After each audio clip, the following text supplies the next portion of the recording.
Hello, everybody. So, welcome to our presentation for the European Consortium for Political Research Conference.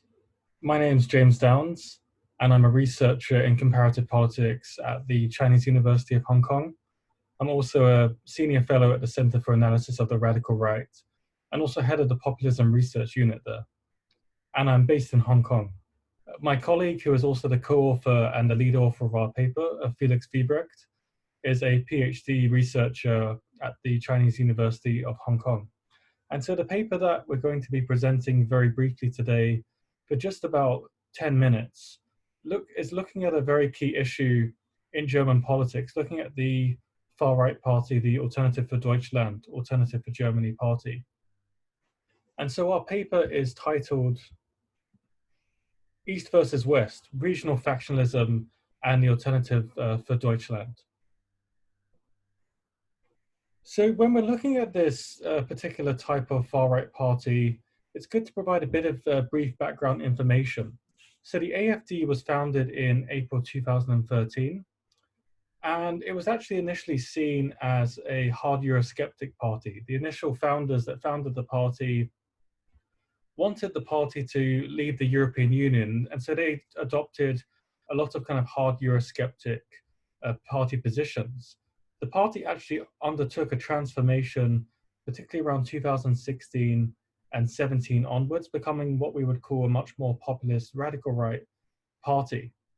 And so another interesting thing to note about the party is that when it came about on the scene in 2013, it didn't have any real substantial or significant electoral support at all. The real electoral rise for the Alternative for Germany party, AfD, took place in 2017 at the German Bundestag national parliamentary legislative election. This was the first time in German politics that a modern far-right party post-World War II actually gained seats in the German Bundestag in the legislative body. So it gained 94 seats in 2017, just under 6 million votes, 5.8 million votes, and a percentage vote share of just under 13%, 12.5%. And its change in vote share as well was plus 7.9%.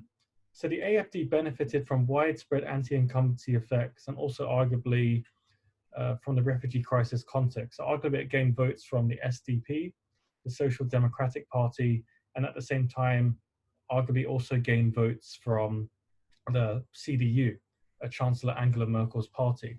So the electoral rise of the AfD primarily took place in 2017. However, the AfD party also gained representation in both the 2014 and 2019 European Parliament elections. There has, however, been a slight electoral decline of around 4 or 5 percentage points in 2020 due to COVID-19. However, our presentation today, doesn't have enough time to get into that, although that's a very additional interesting research question overall.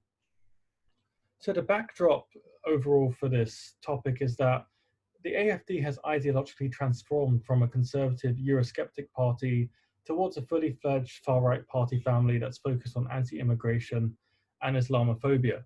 So there's various political scientists such as Kai Alzheimer, also his co-author Burning, who have written a very interesting study published in Electoral Studies, and they also look at the types of voters that vote for the AfD, but also the transformation of the party family, which has gone from a hard Eurosceptic towards an anti-immigrant and anti-Islamophobia party, or Islamophobic attitudes.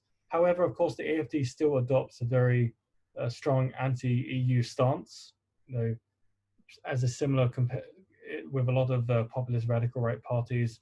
And what we wanted to do in our research was we wanted to look at not just the AfD, but the German party system as a whole. And so there's recent research conducted by notable political scientists such as Manis Weisskircher in 2020, who looked at the structure between political attitudinal differences between both West and East, and looking at the economic, political, and social differences. And so what we wanted to look at with our research question was to really look at these differences between the West and the East in Germany, whether the far-right AfD party, does it differ ideologically between West and East Germany amongst both its candidates and also its voters? And of course, there's a whole literature on the far right that has tended to look at the demand side, the types of voters that vote for far right parties, and also the supply side, looking at parties and party competition from a number of these scholars here. However, there's been much less research on the divergent ideological makeup of the far right party family, particularly over regional ideological, what we call intra-party heterogeneity differences and the implications that regional diversity can have on the electoral success of far right parties. So that's at the comparative level. So our research question is looking at the single case study analysis of Germany, looking at the research question of whether the far right AfD party differs ideologically between West and East Germany amongst both its candidates and voters. So we're looking at a concept of regional factionalism here in the East German context. And so as outlined previously, Manis Weisskircher looks at the two regions, the West and the East, and sees profound economic, political, and social differences. So when we look very briefly at West Germany, we see much more economically prosperous and more stable patterns of party competition. When we look at East Germany, again, this is largely due to the legacy of the Soviet Union and communism, we see much higher levels of unemployment, per capita incomes are much lower, much higher levels of relative deprivation, and lower levels of political participation, and also partisan de-alignment in Eastern Germany from traditional parties. So an important point to make here is that both West and East Germany are incredibly different, both in terms of their political makeup and also because of cultural and different economic factors. This is why we want to study the German context, because we want to have a look at diverse regional party factions within the AfD from West versus East. Existing research has also shown that the AfD has stronger levels of support in the East electorally. And there's also been arguably a cooperation with the extremist group Pegida. And when we look at examples such as the riots in Chemnitz in 2018, there's also a long history of extreme right-wing party movements in Eastern Germany compared to the West. Scholars such as Bakis and Kasmuda have shown this to be the case. So the case study of the AfD is interesting to our mind because it's an important case to explore, as it allows us to investigate, number one, Germany's divergent electorate across the East and West, alongside number two, their regional level and state differences over party ideology. So again, we picked Germany because we see it as an interesting case to illustrate what we term regional factionalism, this difference between the West and the East. And we formulate three main hypotheses in our paper. The first one is called the electorate hypothesis, and this is where voters in East Germany will tend to hold more right-wing political attitudes than in West Germany. Second hypothesis is called the personnel hypothesis 1, that AfD candidates in East Germany will tend to hold much more right-wing political attitudes than in West Germany. And for these two hypotheses, we use a dependent variable called the Authoritarianism Index. For the third hypothesis, we call this personnel hypothesis 2. We argue that AfD candidates in East Germany will tend to hold more left-wing economic attitudes than in West Germany. We test this hypothesis, this time through the left-right economics index, as opposed to the authoritarianism index for both H1 and H2. So our data and empirical modeling overall, we're using 2017 German Longitudinal Election Study, the pre-election survey wave. And we're using two different databases here. Number one is the voters database, and the second one is the candidate level database to test these three main hypotheses. So we draw on ordinary least squares, OLS multivariate regression models, and we also have a number of different robustness checks here. So robustness checks, we essentially want to check the overall state of our results. So we use different types of bootstrapping for the standard errors, and we also look at different ways of treating candidates in Berlin, either as fully East German or distinguishing between the city's eastern and western districts. There's a bit more information as well on the PowerPoint slides and on our paper as well for this. So feel free as well to check that out. I don't have quite enough time to go into all the outs of the way that we've classified and coded this in this short presentation. So in terms of the data and the empirical modeling, we construct two different types of indices. So we've got our first dependent variable is the Authoritarianism Index for voters. That's the first hypothesis. And you can see how we've constructed this indices here. The second dependent variable is, again, Authoritarianism Index for candidates as opposed to voters. And the third one is comprised of a classic left to right Economics Index. So for the Authoritarianism Index, we've recoded it so that a higher score implies a more authoritarian or right-wing attitude, and the highest score possible is 25. So the 5 answer options vary for each from fully agree to fully disagree. So again, check out our paper here, and you can find out a little bit more about how we classified both dependent variables there. So the mean value of voters' score on Authoritarianism Index by party vote intention.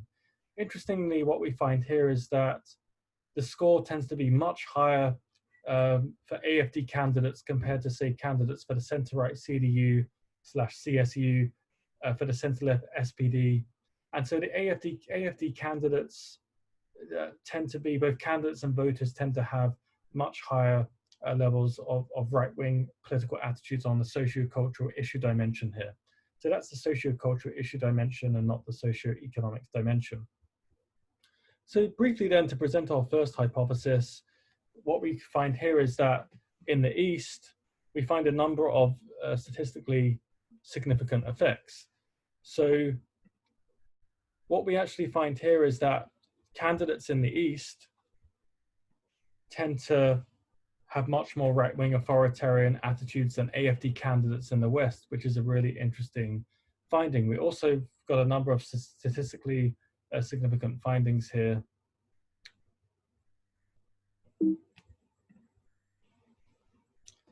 So just to clarify again, for the first hypothesis, this is actually overall voters in the East, not AfD voters. This is overall voters in the East tend to have a much more right-wing attitudes overall than in Western Germany. So that's the first hypothesis. So for the second hypothesis, the personnel hypothesis, this is really interesting because we find 2 important factors here. Firstly, we find that AfD candidates in the East are statistically significant.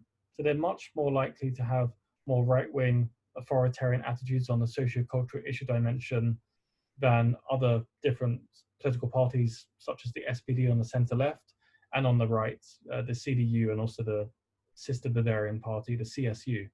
So this is really interesting, and we actually ran additional robustness checks and found that the AfD was really the only political party that had candidates who had more right-wing political attitudes and were significant in Eastern Germany. So this highlights, again, a really clear divide between candidates for the AfD in the East versus the West. So we've actually traced the most authoritarian or right-wing candidates in the different constituencies here. So we actually looked at individual cases, and we found that Brandenburg and Saxony-Anhalt candidates tended to be among the most extreme in terms of the authoritarianism index within the East German AfD. For the second personnel hypothesis, we also found very interestingly here that, so this is a left-right economics index. So it's negative, but also East is statistically significant here. And what these results actually show is that Saxony-Anhalt and Brandenburg candidates, again, they appear to be more left-leaning within the East German AfD. So what we find within the East is that, particularly in these 2 kind of important areas in the East, Saxony-Anhalt and Brandenburg, candidates here tend to be much more right-wing with their authoritarian attitudes, AfD candidates, and at the same time, they also tend to have more left-wing attitudes on the classic left-to-right economics index.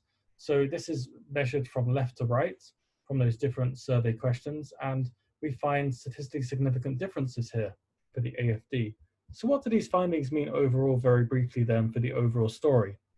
So in this paper, we adopted a single case study analysis in examining the diverse regional party factions, what we term regional factionalism within the AfD. And our paper sought to build on recent work in the German party politics literature, such as Weisskircher 2020, Kai Alzheimer 2019, Jankowski et al. In 2017, and Lindhardt in 2017. So our focus was on 2 dimensions here, namely the electorate, number 1, and the personnel of the AfD. So we drew on voters and candidates data from the 2017 German Longitudinal Election Survey. And here we found that only AfD candidates appeared to respond strategically to the different divergent electorates of the East and West Germany by adopting, number 1, more right-wing authoritarian positions on the socio-cultural issue dimension, and more left-wing positions on the socio-economic dimension. So clearly AfD candidates in the East have a very different ideological profile to Eastern Germany. Why is this important? Well, simply speaking, the third story we want to have from this paper is about Central Eastern Europe. That AfD candidates in the East actually have an ideological similarity to some extreme right-wing parties in Central Eastern Europe, such as Jobbik in Hungary, for example, with their focus on right-wing authoritarianism, on a socio-cultural issue dimension, and left-wing economic positions, i.e. government intervention on the socio-economic dimension. So this is why we argue that regional divisions within the AfD between the East versus West do not necessarily inhibit the AfD's electoral success overall. So this is important because we argue that the AfD in Eastern Germany has much more ideological resemblance to an extreme right-wing party, whilst in the west part of Germany, Western Germany, the AfD is what we would call a kind of a prototype populist radical right party. So there's a much more ideological extremism of the AfD within Eastern Germany. So very briefly then, to round off our paper, we've got important implications for both German politics and for the comparative European party politics literature. Both my co-author and I, Felix, and I argue that the findings of this paper are likely to be generalizable to other far-right parties in the comparative literature on the European far-right, such as in Western European countries such as Belgium, the Flemish Interest Party in Flanders, Italy with La Lega, the Lega Party, and also Austria with the Freedom Party of Austria, the FPÖ, where there exists clear tensions ideologically between the populist radical right and extreme right-wing party factions. So we argue that future research should seek to expand the theoretical argument of this study towards other far-right parties at the comparative level in countries that have, number one, similar regional differences, and also number two, countries that exhibit ideological diversity or tensions within the contemporary far right. So we've got a number of important findings here, but of course, we are limited somewhat to a small sample size for the candidates level. So we see our current paper as making important contributions to both German politics and European party politics, number two. But this is just preliminary research, and we hope that once this paper is published, that this would be able to spark research at the wider comparative level into regional factionism, looking at different ideological differences between the more moderate populist radical rights and the more extreme right-wing parties within both Western Europe and Central Eastern Europe. So thanks a lot for listening to the presentation. Feel free to email us if you have questions on our paper as well. I've just presented a shortened version of the paper here, so it's not possible for me to get into all the different ins and outs of the definitional labels of populist radical right versus the extreme right. But feel free to check out our paper, and also if you have any questions on the paper, please email either Felix or myself. Thanks a lot, and hope you enjoy the conference at ECPR this year. Of course, a very different online format. Thank you very much, and have a good day.